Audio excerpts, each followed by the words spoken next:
In this case, Rich Planet TV paid Peter Hyatt to analyze an old 7-minute interview by Neil Armstrong.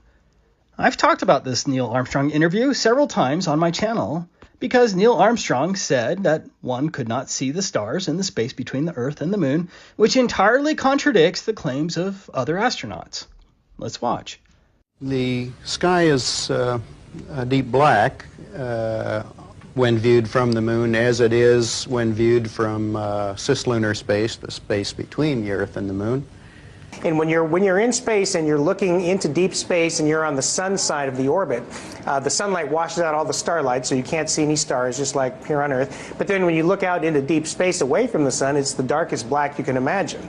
Says you can see the stars. Oh yeah. You know, and pretty much all the time you can see the stars. Yeah.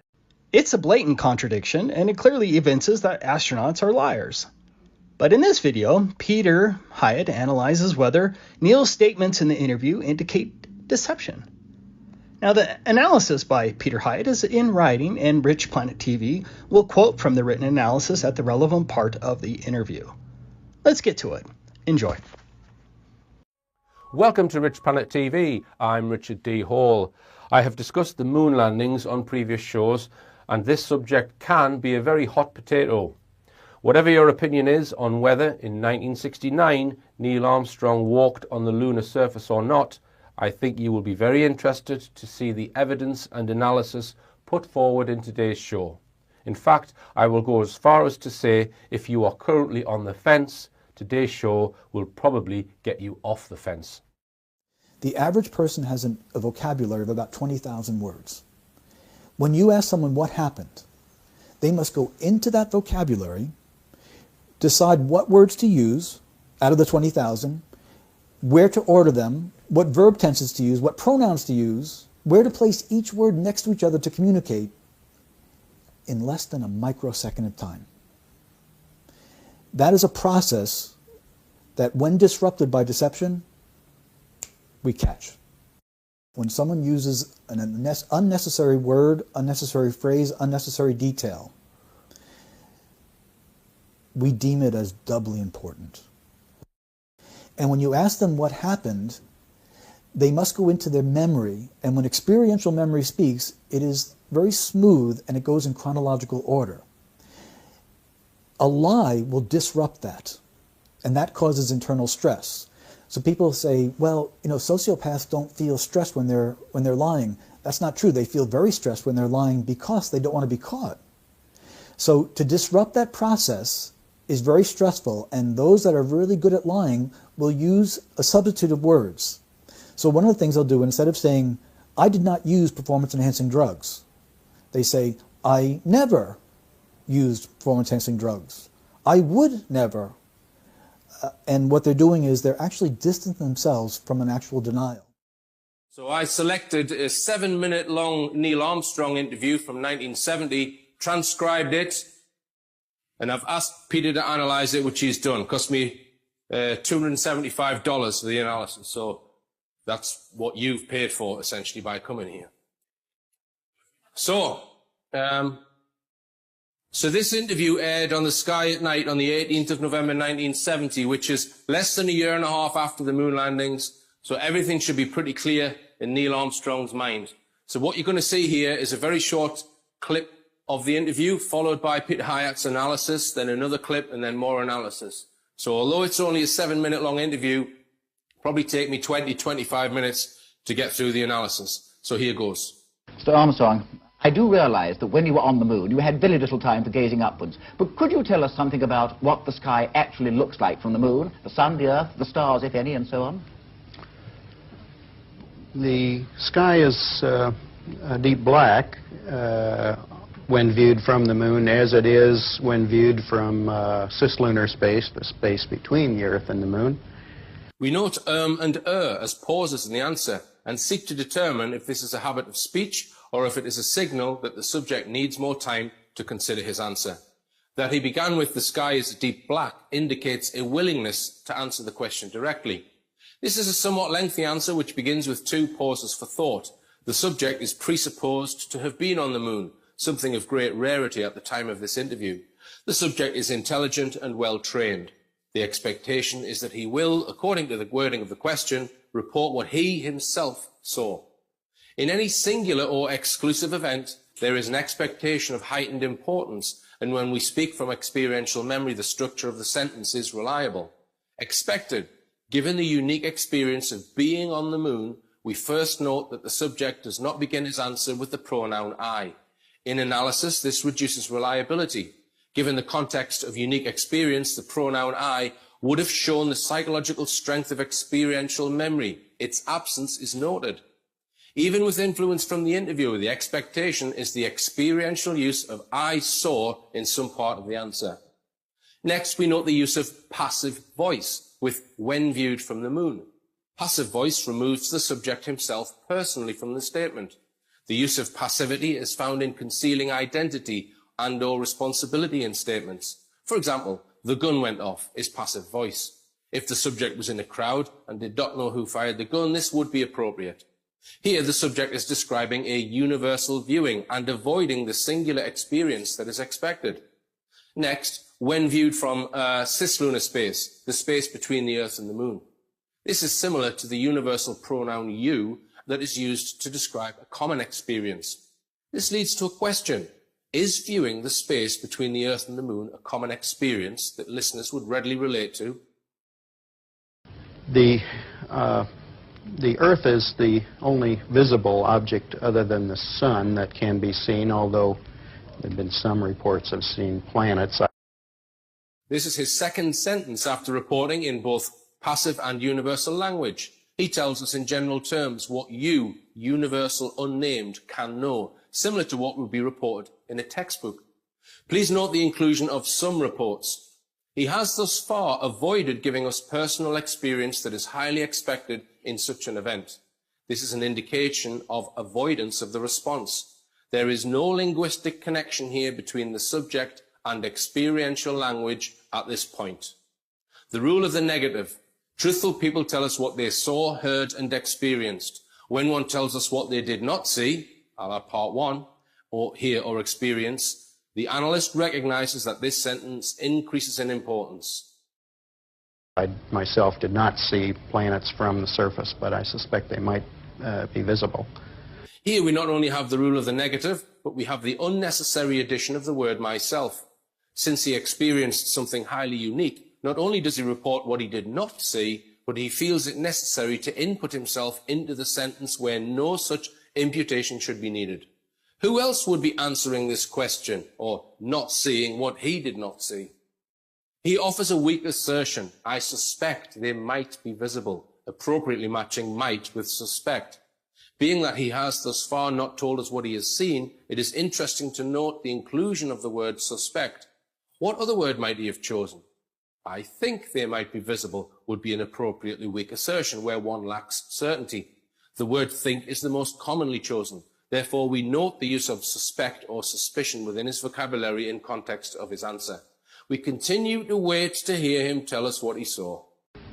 The Earth is quite beautiful from space and from the Moon. It looks quite small and quite remote, but it's very blue and covered with white lace of the clouds, and the continents are clearly seen, although they have very little color from that distance.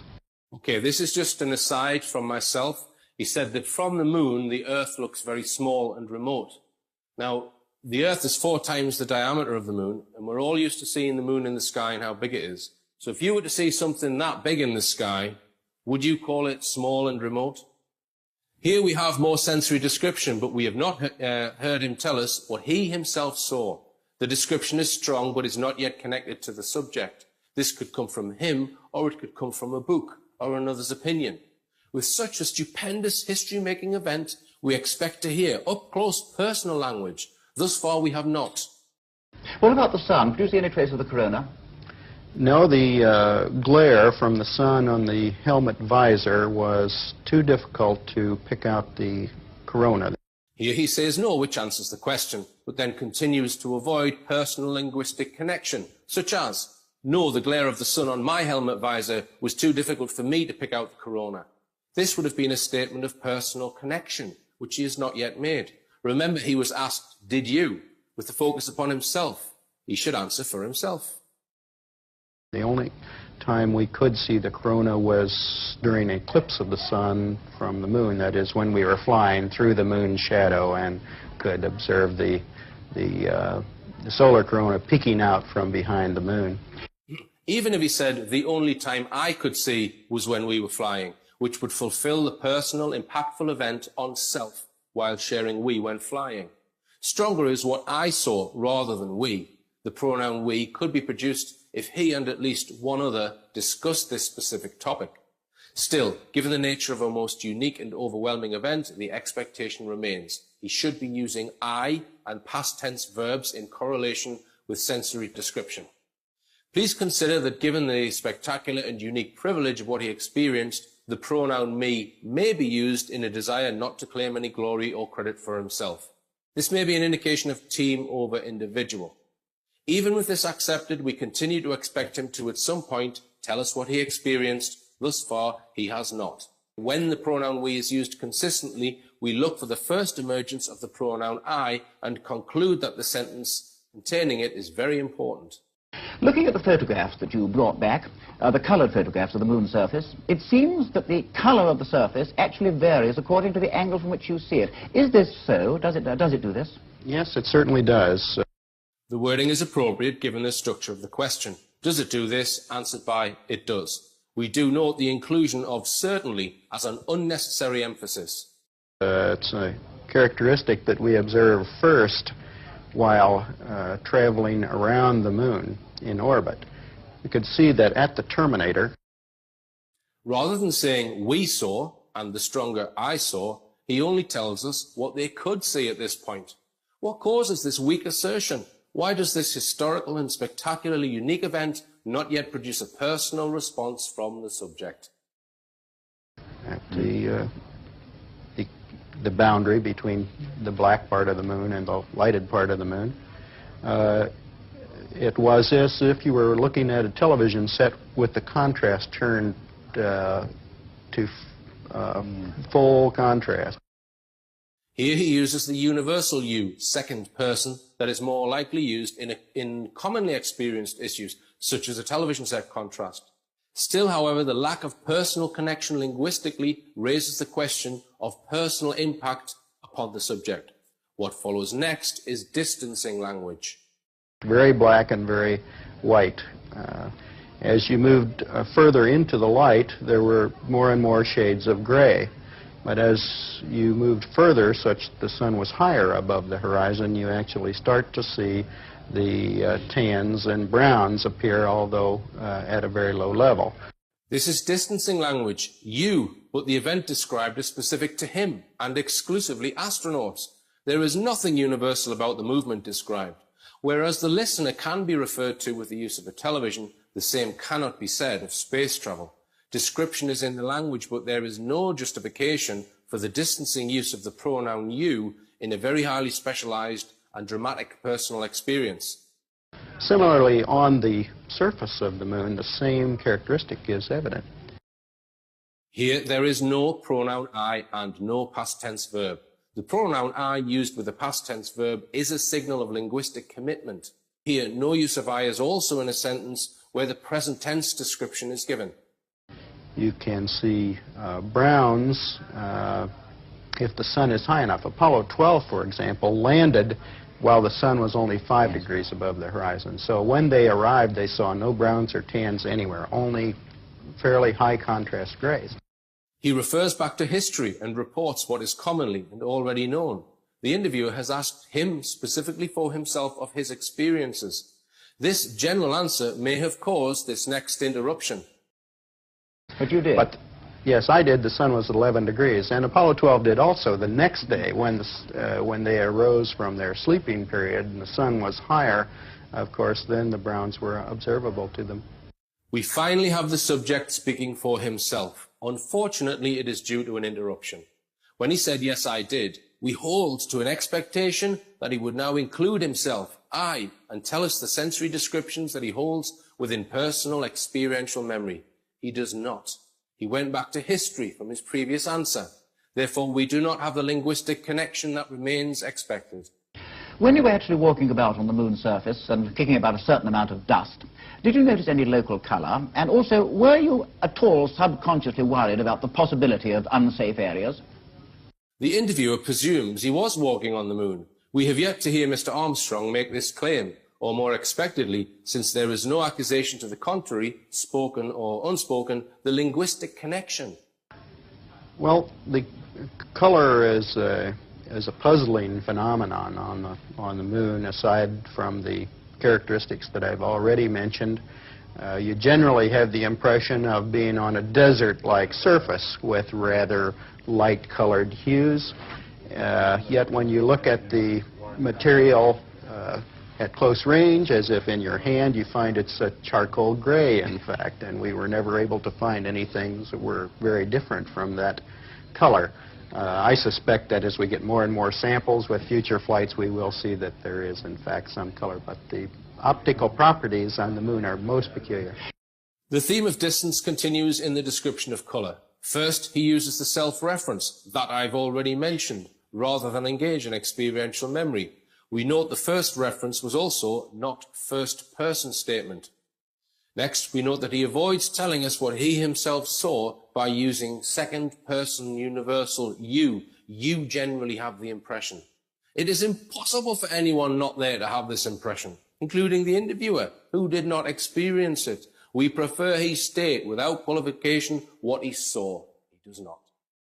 When the pronoun I re-emerges, it is a weak assertion. I suspect that as we get, which is another disconnect from the formula of reliability. First person singular past tense with sensory description.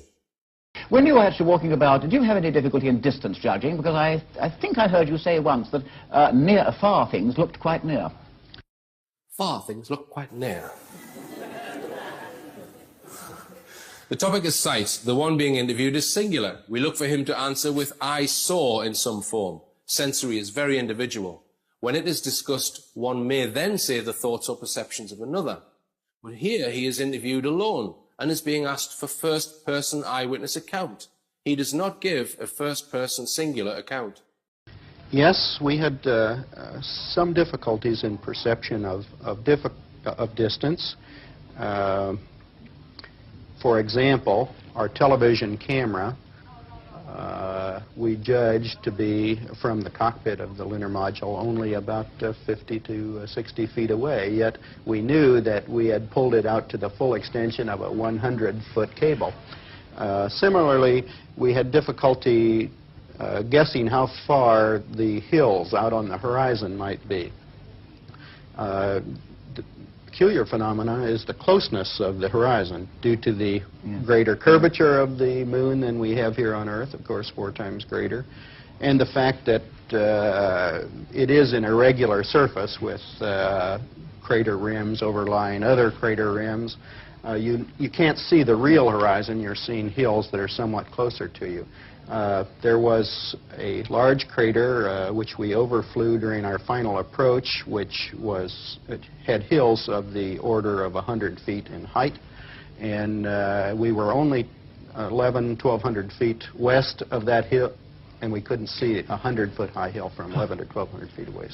Perception. He does not speak for himself, including in the realm of perception.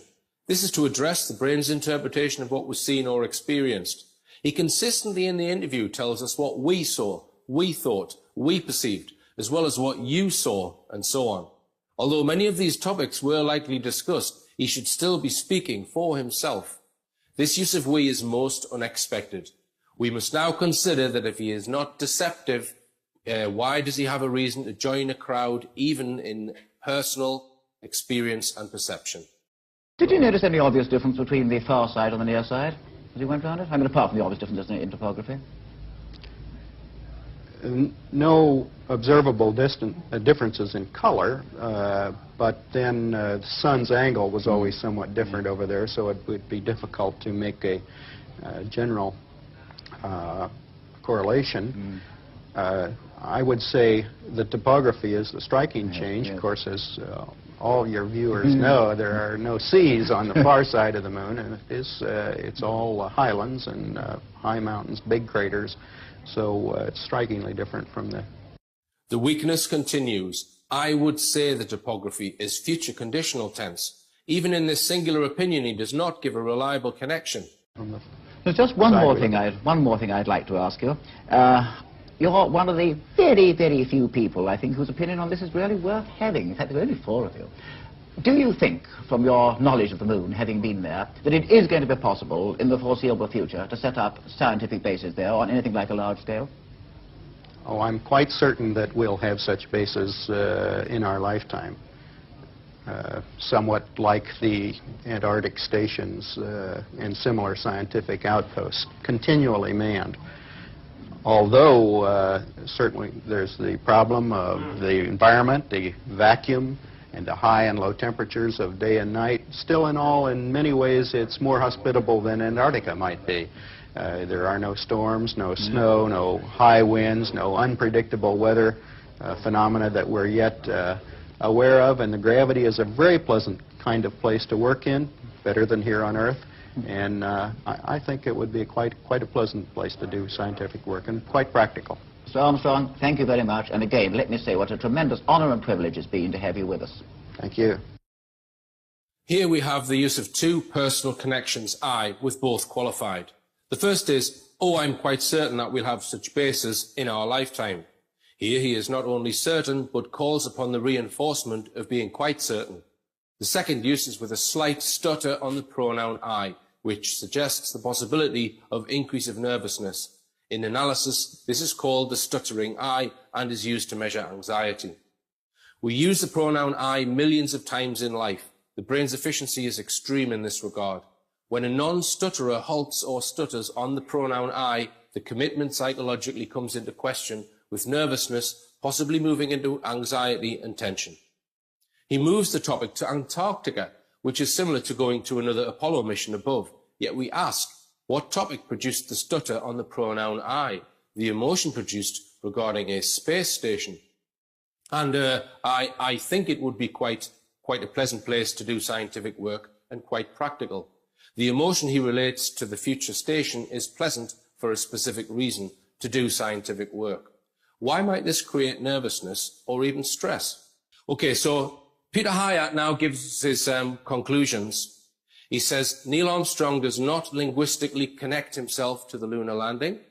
This is evident in his consistent distancing language, including intuitive pronouns and passivity. What may have caused this? So Peter Hyatt now gives 4 possibilities. Remember, he's a professional analyst, so he's covering his bases here with these 4 possible reasons. You'll see in a moment why I'm saying that.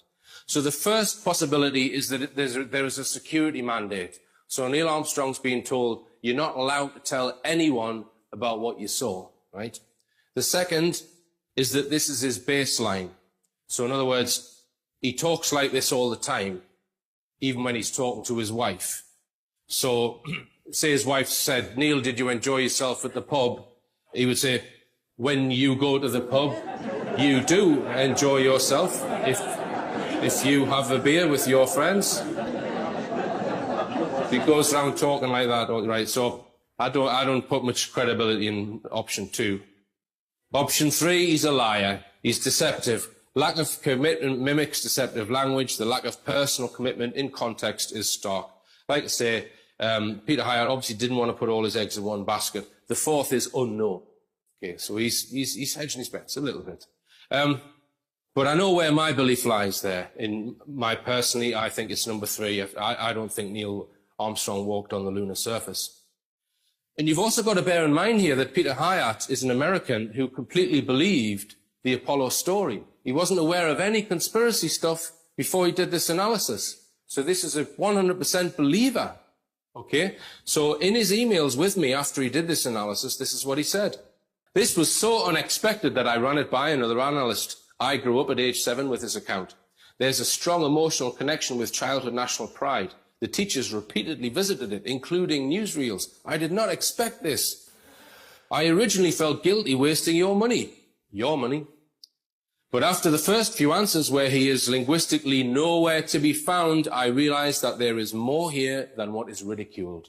Heather, too, that's his wife, who was also a trained analyst, is shocked.